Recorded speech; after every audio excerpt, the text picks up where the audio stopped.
President Trump's inauguration this week, attended by some of the richest men in the world.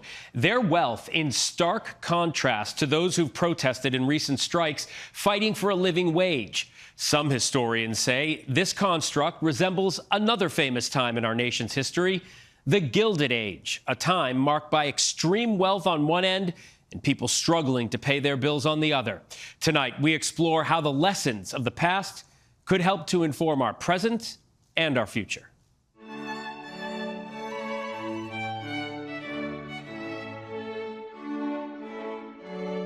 The grandeur. It's called the Great Hall, and it is a perfect 50 by 50 box. The opulence. 70 rooms, but that includes servants' quarters. Of course. Gold everywhere, vaulted and intricate ceilings, wealth built from a railroad empire. When railroads came into existence here, it changed the country completely. An emergence then just as revolutionary as social media, e-commerce, and space exploration is now. Look at those figures that are up there. And those are life-size. Those are life-size.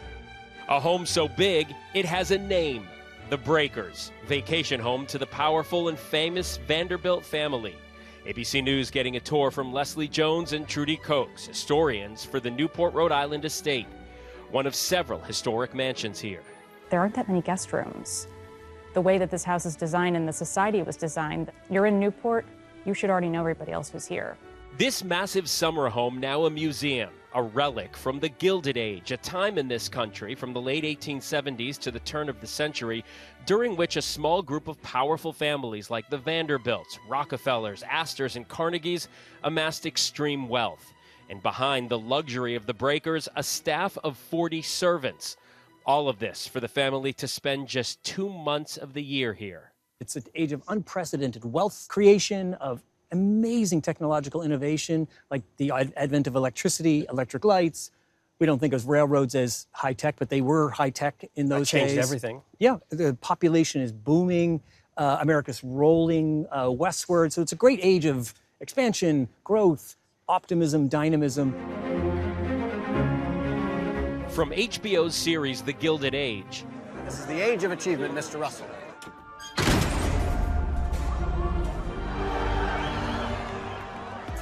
To the 2022 Met Gala red carpet's Gilded Age dress code, the era and its excess still carries influence. Historian Edward O'Donnell says as much as the Gilded Age is defined by its extravagance, it's also defined by feelings of uncertainty, driven by the working class.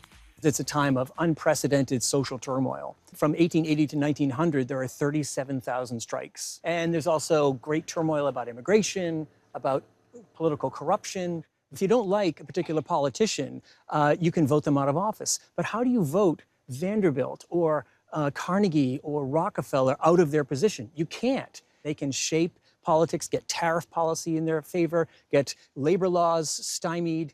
The Gilded Age is very much a time of sort of a tale of two kinds of America, one where things are going great, and at the same time, there's a lot that people are saying, we seem to be heading in a really dark direction. Some historians believe we could be experiencing a second Gilded Age. We did many things, policy and law-wise, in the 1980s, 90s, that changed the game, that changed our tax structure, changed, almost eradicated regulation of Wall Street, and so that the rules have changed in the favor of the super wealthy. The golden age of America begins right now. The nation's wealthiest donating to and attending President Trump's inauguration. We will pursue our manifest destiny into the stars, launching American astronauts to plant the stars and stripes on the planet Mars. And some securing positions of political influence. This is an order creating and implementing the Department of Governmental Efficiency, known as DOGE. Okay, that's a big one.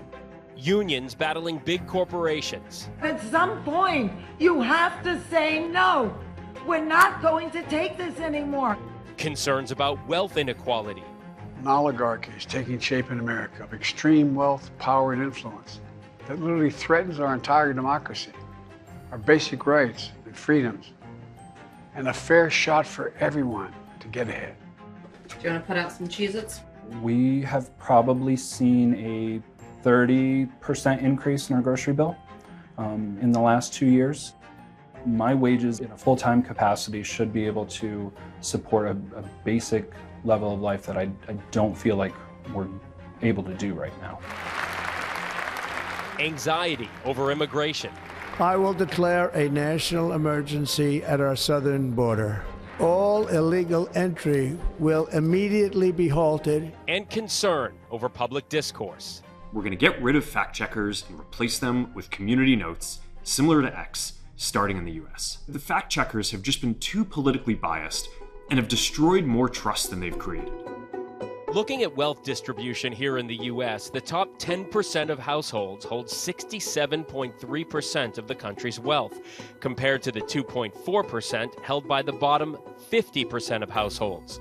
The combined net worths of just the top 5 richest Americans on the Forbes list reaching well over $1 trillion. 3 of those men present for Trump's inauguration. This is a level of inequality that is unsustainable, that's bad for our economy, and that's bad for everyone. Janelle Jones is Vice President of Policy and Advocacy at the Washington Center for Equitable Growth and was the first Black woman to serve as chief economist at the U.S. Department of Labor. She believes the way to level the playing field is through empowering unions. Over the past 45 years, CEOs have made over 1,000 times more than a typical worker. For the typical worker, the pay has only increased 24%. Last year, CEOs made more than 300 times the typical worker. In occupations and industries where unions are strong, workers are earning more money, they have more access to benefits. We also see that inequality is less in these occupations and industries.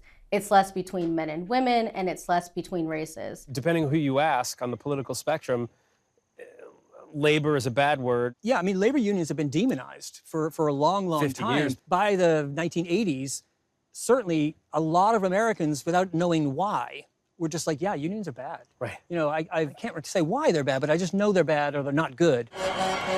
O'Donnell says many of those thoughts were spread by big business in an effort to stop new unions from forming. But now opinions are shifting.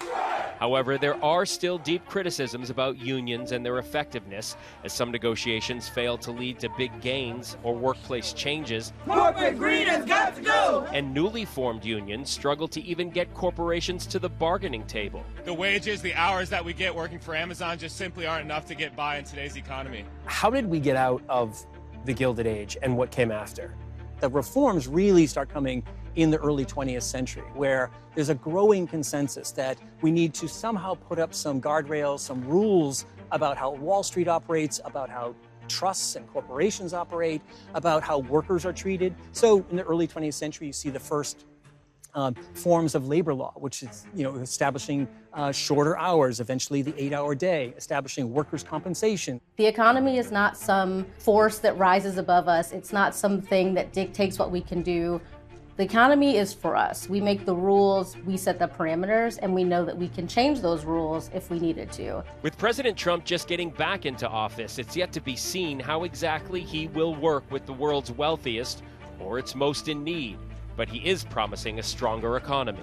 With oil prices going down, I'll demand that interest rates drop immediately, and likewise, they should be dropping all over the world.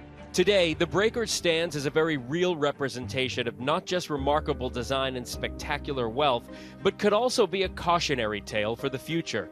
No longer owned by those once powerful families, the Breakers and 10 other properties were all sold or gifted to a preservation society. They were trying to establish themselves as part of the nobility class in this country. With the Gilded Age, the influence they were having over the people in this country because of their wealth was remarkable. Yeah. And this was just like a big flex. You know what I mean? Exactly. To use a contemporary term, a huge flex. Historians say history doesn't repeat itself, but it can certainly rhyme.